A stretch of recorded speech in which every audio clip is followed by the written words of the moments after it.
Hello everyone, welcome to our Let's Play series of A.T.O.M RPG. This is Colonel RPG as usual, and I'm very happy that you chose to join me today as we keep talking to militiamen over here. They're not militiamen. Are they militiamen? I think they have been described as militiamen. Before you stands a strong, unhappy-looking man of an average height. His eyes almost glow with hatred. These guys are all very hateful. Although, look at that thing. If I had that in front of my face, I'd probably also be pretty unhappy. He makes a fist and suddenly attacks! No, he doesn't, because this is the narrator. So he doesn't. An annoying fly, the narrator says, that was sitting on his shoulder. With a fist, he punched a fly that was on his shoulder. After that demonstration of power, yes, if I were a fly, I'd be terrified. The man, well, I should be terrified all the time because the rats kill me, so I shouldn't say stuff like this. The man calms down and asks in a friendly manner, "Sorry, comrade, these flying sons of guns can't be handled any other way. Show them weakness, and they'll eat you alive bit by bit. Now then, how can I help you? What business do you have with the militia?" They are militia members. Right, okay, so we did get that information last episode from another, I think it was the red-bearded dude that was going around. No business. Can I ask you how your service is going? Is it hard? The militiaman smiles and sighs. "Our duty can be hard and dangerous, but you can live with it if you try hard enough. Anyone who comes to this city to cause trouble stays outside the fence or in a ditch somewhere. Respect the law." Sometimes those thunders, or those thunders, hit right in the spot. So how's your service going? No, he says the same thing. Okay, sorry. Did he actually say the same thing? Yes, indeed. So what have you heard around the city? "I had to chase this one guy several times. Navigator Vysotsky.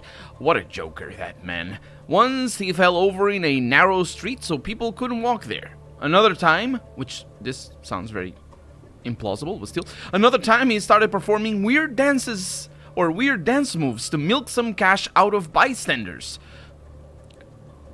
Okay, but which just sounds like a normal dance, the street dancer. "But a few days ago I heard this rumor that the man is actually a war vet, a survivor of the war that changed this world forever." Aren't you a survivor of the war? Are you 18? Or 17 actually, I don't know. "And I hit him with a stick not long ago, as if he was a dog. Can you imagine it? I'm a bit ashamed now. I would never hurt him if I knew." Can I not ask? Can I not ask that you're... I mean, maybe they went to war and there was... I don't... We were given sparse information in regards to what the actual war was like, but yeah. Any rumors? "That's not a question I can answer. I'm not into rumors." Okay, what about the gatekeeper? Oh, right, okay, he's not gonna say, "Oh, I'm not into him either." That's not the point. I just shouted, "The gatekeeper is a what the freaking hell is that word? A buckscutter." That's the word.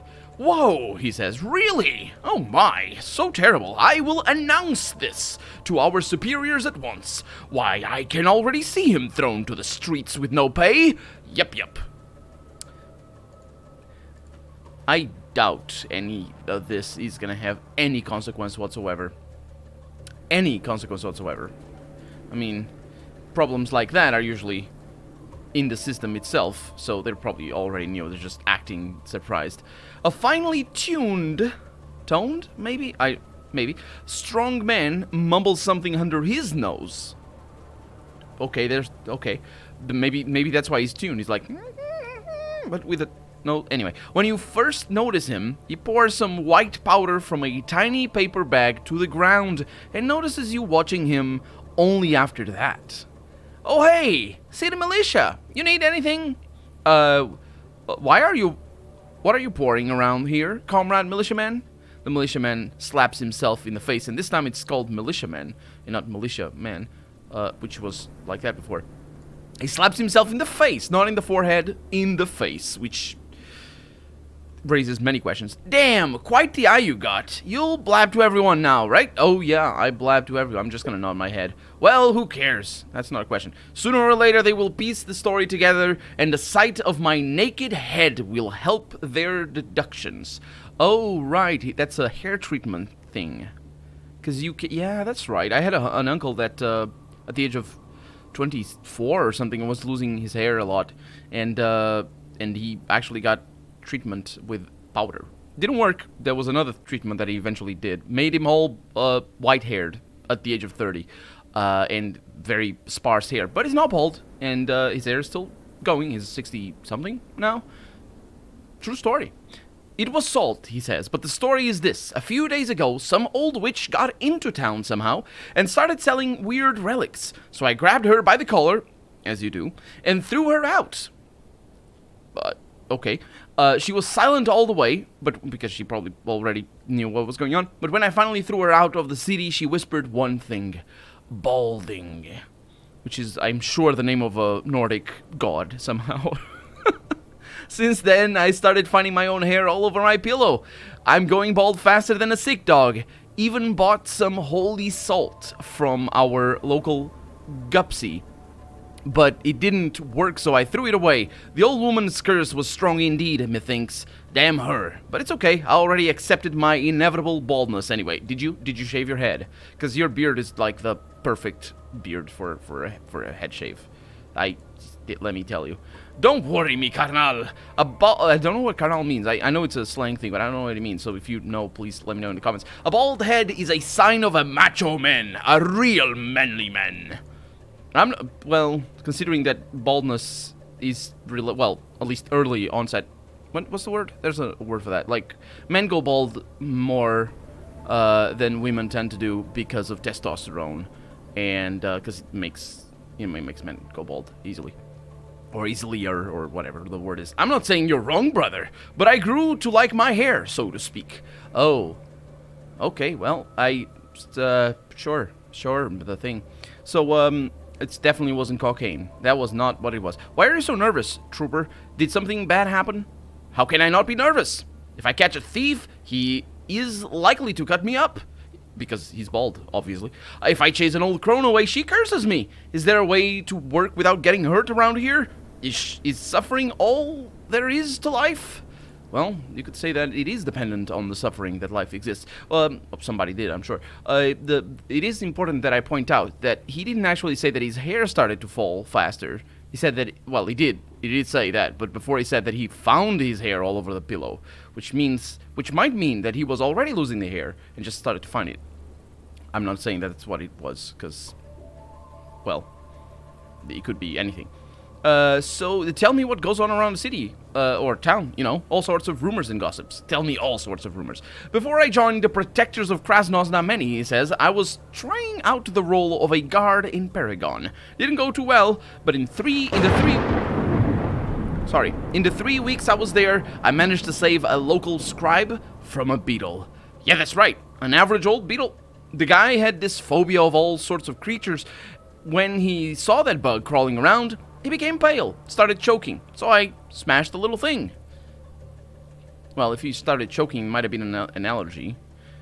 Did you smash the little thing? Okay, yeah. And for my help, that bug-fearing guy told me a theory. Kind of crazy, but still believable. Think about it. Who really won the war? Nobody. We got obliterated. America and her allies are mostly dust as well. Not even North Korea would have the bollocks to claim victory. This terrible war favored only the dolphins. Tell me, are there fleets nowadays? Nope. Actually, I don't know. They probably would exist. Still out there. 20 years in the ocean? That probably wouldn't be too difficult. Especially if all the Earth got burned up and stuff. Yeah, people in the oceans might have gotten it easy. Unless they were directly targeted, of course. Are there fishermen? Yeah, I've seen a few. Probably, but the boats are few and much harder to repair than before. Yes. Does the sea lies untouched and pure, just like in ancient times before humans? These floating weirdos, the dolphins, have shown they're not necessarily floating, but sure, have shown surprising levels of intellect to our scientists just before the war, and now they are left alone to build their terrible, ugly underwater utopia. Cities underwater, power plants underwater, who knows, maybe even circuses, which is the second time this game in this city talks about circuses. These guys are very obsessed with that, where captive humans are made to perform for their creepy, fish-like overlords. Yeah, it's a good point that you say fish-like, because they are not fish. Nice catch. Oh, well, I don't know if you would know that. So thank you for all the sorts of rumors and gossip. I want to tell about the gatekeeper. He extorts money from people. That's a strong accusation. We won't check whether it's true, though. I figured you wouldn't. Why, though? I just told you about a true wolf in sheep's clothing. Well, I guess you could make it the other way around as well. You told us this. Another guy will tell us that. I tend not to believe people in general. Either way, easier that way. Yes, it is indeed easier that way. That is the best thing you can do to not care about. It's just don't care. And yeah. Okay, well, I'll see you later. Let's keep going. We got a lot of people to talk to. I saw a woman in white going around here before. Is she gone? I probably should have a chat. Oh, there's a lot of people. Hey, what? Okay, they're gone. Let's have a chat with these two. I think these are... ooh! You see a tough man. He looks calm and collected as he strolls by making large, wide steps. His manners, his attitude, and his equipment make you think he's a lawman. Yeah, he's a militiaman, to be precise. Oh, hello, and welcome to sunny Krasnoznameni. Sunny? Sunny. No. Are you lost? No doubt about it. In a city this large, which it isn't. It really isn't. The outskirts are enormous, and this isn't. And this beautiful. Anyone who would get lost, at least for a minute. Yes, which is the time it takes for them to reach the other side of the city. I sense that you like the city a lot. How come? Born and bred here. Krasnoznameni is the city of my childhood days. The city where my grandpa carried me around on his back when my mom died from a wasp stinger. All my suffering and all my love is here, in the stones of this city. This is why I swore to keep it safe in my new role. The role of a militia member. Okay. Are you looking for a place to drink? Because this comes out of nowhere, but yes. Or I am looking for a place to drink. Drinks are available almost everywhere nowadays. Maybe Abraham, the book trader, and some of the serious merchants don't sell the stuff, but all the rest of them sure do. Serious merchants? Are there unserious merchants? So the vast majority of the serious merchants sell. I suppose that makes sense. You don't have any trouble finding a full glass of around town, but I won't show you the way. I hate drinking, and I hate drunks. What's your deal with alcohol, buddy? You can tell me. Fine. I can see you're a noble person. Sure. I can tell you my tale. My father was a drinker and a fiend. Each night he went after my mum. Karate chopped her. Oh my god. Why is it specifically a karate chop? Why is it he just beat her? That's terrible enough. Why do you need to describe it as like, oh, he did this uppercut with his left hand and this different move and whatnot? That's... Karate chopped her in the old hump. A hump? She had a hump. Or is that like the belly? How do you karate chops? Is it the one where they like chop the boards and break them? Is that what it is? A karate chop?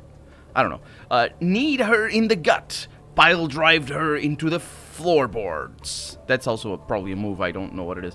And when I tried to save her, he'd elbow me right in the kisser. Each night we suffered through it, until Grandpa packed him full of nails with his old scattergun. Since those days, the smell of spirits on a man makes my hand shake, and it makes my eyes see red. Makes me want to serve up some murder right at them, you know? Torture, flail, and debone. Hate them drunks.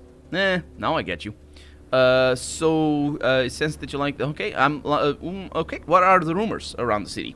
Abraham, the bookseller, is suffering from constant attacks on his careers. When I get a vacation, I'll try to help him out.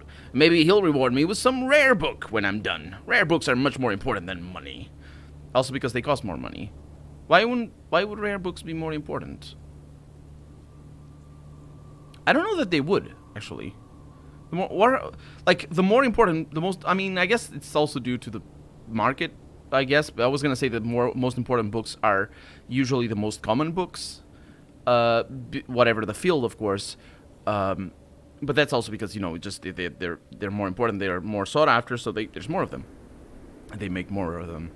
The rarer books here would probably be stuff like technical books about how to repair an old Ford Escort, 1972. Or something like that. Just those cool looking diagram or something, you know.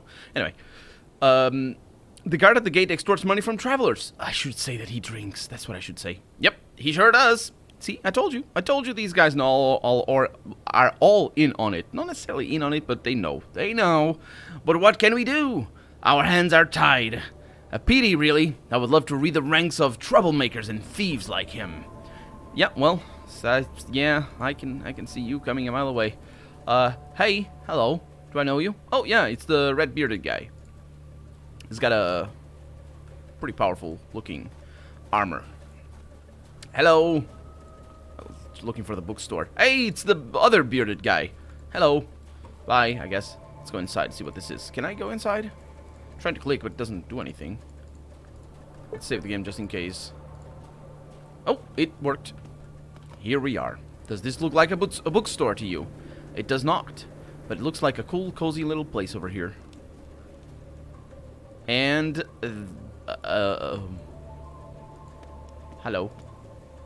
You see a scrawny, sick-looking man in a sleeveless top and homespun canvas pants. He would be a head taller if he straightened his back, but you can't help thinking about just how fragile and weak he looks. This is probably due to the black circles under his eyes, unnaturally yellow skin, or constantly shaking hands, with 2 dots for an ellipses, which is somehow less offensive than the question mark or exclamation mark with the 2 dots after. The man ignores you as he tries to open a small bottle of cloudy moonshine. Still, no matter how hard he pulls the cork that sticks from the neck, it just won't give in. His forehead is already covered with sweat, his cheeks grow pink with exertion. He raises a conscientious look at you, as if desiring to ask for help, yet feeling desperately ashamed to do so. Mate, you'll dislodge your arm. Let me. I won't give up on the opportunity to just say mean things to him. With a defeated sigh, the man gives you the bottle. Without much... I should drink it. I should keep it. That's what I should do. Or should be able to do. Without much of an effort, you pull the cork, and it springs out with a wet thump. Which is more or less the sound that it makes. Thank you. I'm glad to see there are still people in these lands who can help the weak. With people like you, this city has a chance for survival. Yes, we're all gonna defeat all the mutants with our cork opening skills. Glad to help. Fancy a chat? I'm used to talking to people. Ask all you want and go your way. Are you sick? Funny, isn't it? At some point in my life, I wasn't just strong. I was one of the people totally defined by their strength. This all became very metaphysical all of a sudden. Unstoppable, cruel, unscrupulous. Now I'm merely a shadow of my old self. This plague that I have so fairly developed in the old age was incurable even before the war.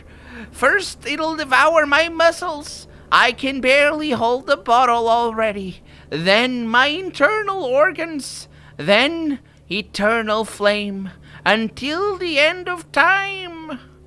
Well, don't be so pessimistic. No, yeah. So I didn't. I'm sorry. What do you do? Where do you work? I mean, he's disabled, didn't he say?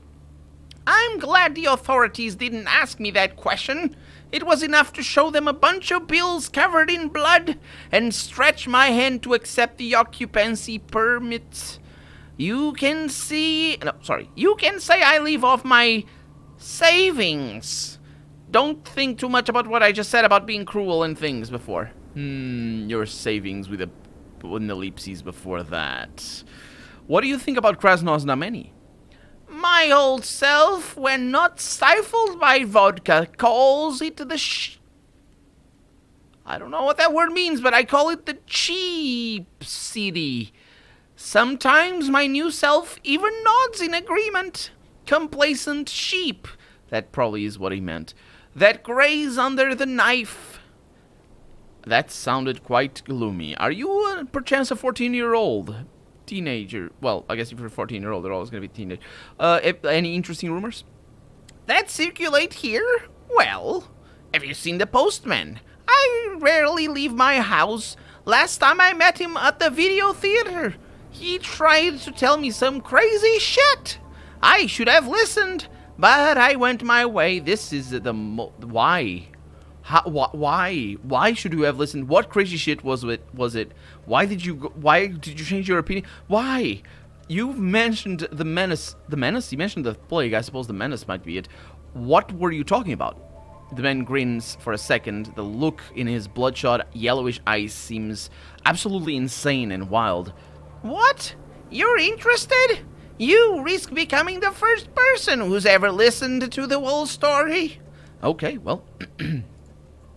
The guards kicked me out and didn't let me finish. Mercenaries promised to knock the hell out of me.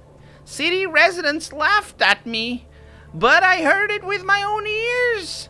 Death is drawing near to Krasnoznameni, the organized criminal group.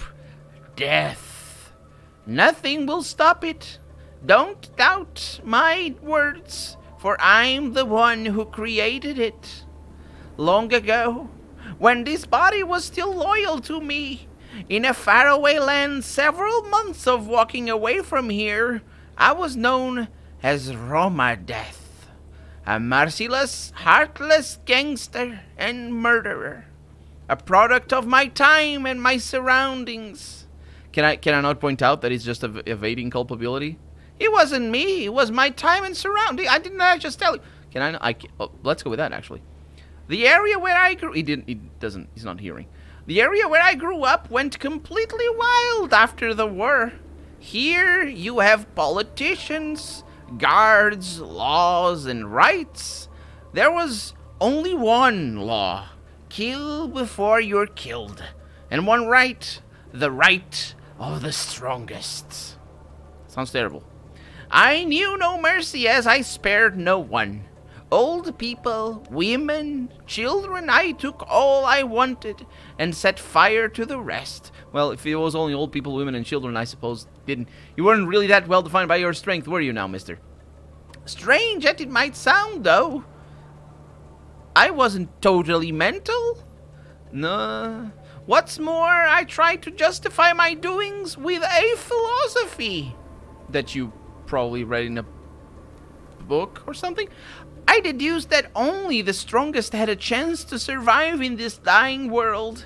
The only purpose of the weak is to provide the strong with everything they need, and then become dirt under their boots. I put strength higher than social and personal morals, higher than law. I forfeited them all for one single idea. Everything I desire will become mine. That a poor man's Nietzscheanism. That's a word? I didn't know that was a word. What happened next? The old man nods gloomily. As time passed, people started following me, attracted by my views, inebriated by the cruelty I could teach them. So you did teach the weak. Seems like your law doesn't apply too well, does it now? And also you were giving them things. Seems like your law doesn't apply too well, does it now? That's, yeah. Yep. Homeless guys, often very young, famished among the... You notice there was guy... Yeah, he just killed the women, the children, and the sick. And the homeless guy... people, men, I should say. He was okay with... He just, yeah, he trained them. Homeless guys, often very young, famished among the ruins. Those I spared out of vanity, unlike the rest who was unlucky to meet me. Together, out of vanity, I have no idea why. Together we were known as the organized crime group, Death. Okay. I lost interest in my own ideas when I saw them through a stranger's eyes. I realized that boys and girls 2 times younger than me, children I had raised and taught myself, were ravaging, murdering, torturing innocent people, burning down houses and entire villages, screaming out slogans I had made up myself. The weak should fear the strong is always right. I realized it was instilling this in my own head. I was instilling this in my own head to stop feeling dismal at what I was doing. And so I fled, accompanied by one of my apprentices, quote-unquote, who came to the same conclusion. out of the need to tell a story. That's definitely not a plot device. Because there's no setup. That's what I mean. Although it was confusing what he says over here. I lost interest in my own ideas when I saw them through a stranger's eyes. It doesn't mean a stranger's eyes. It means his own eyes. When I saw him with his own eyes, he, you know, them doing, another person doing what he was doing. That's the moral of that whole line right there. Interesting revelation. I'm amazed you were able to realize this. And then, for years, I didn't live. I merely existed. A nameless shadow who had no friends, no human contact. I don't know what happened to that other guy. A monster who tried to quench his wild nature with booze. I guess deep inside I wanted to die. Probably that's why I developed this illness.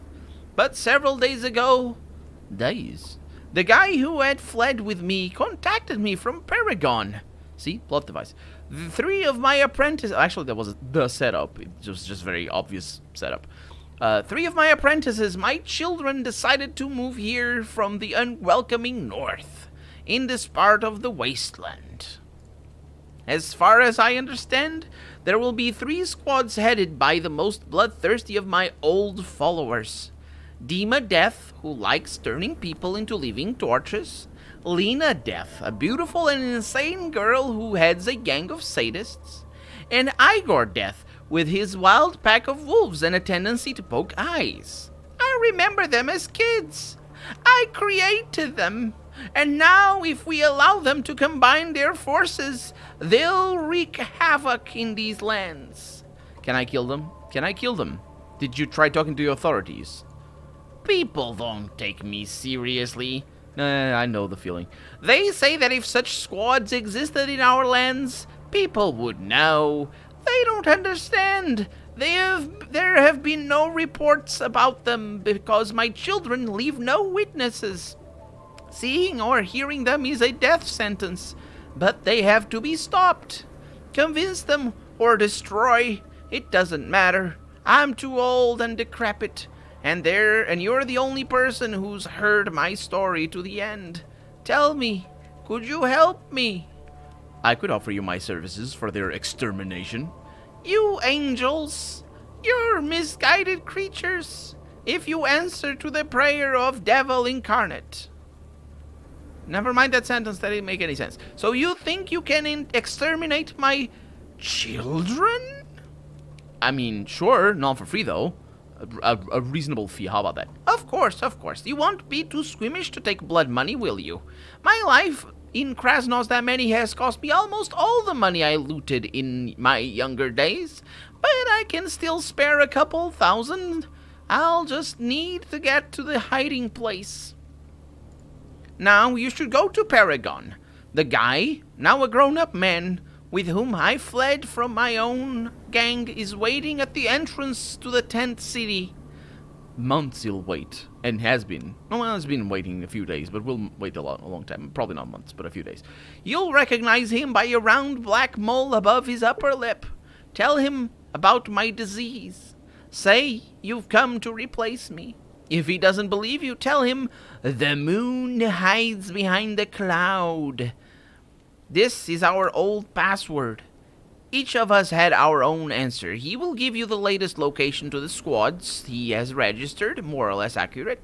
Stop them, whatever the cost. Ooh, what a task. Anything else? I'd better go, but I'll talk to you next episode, though.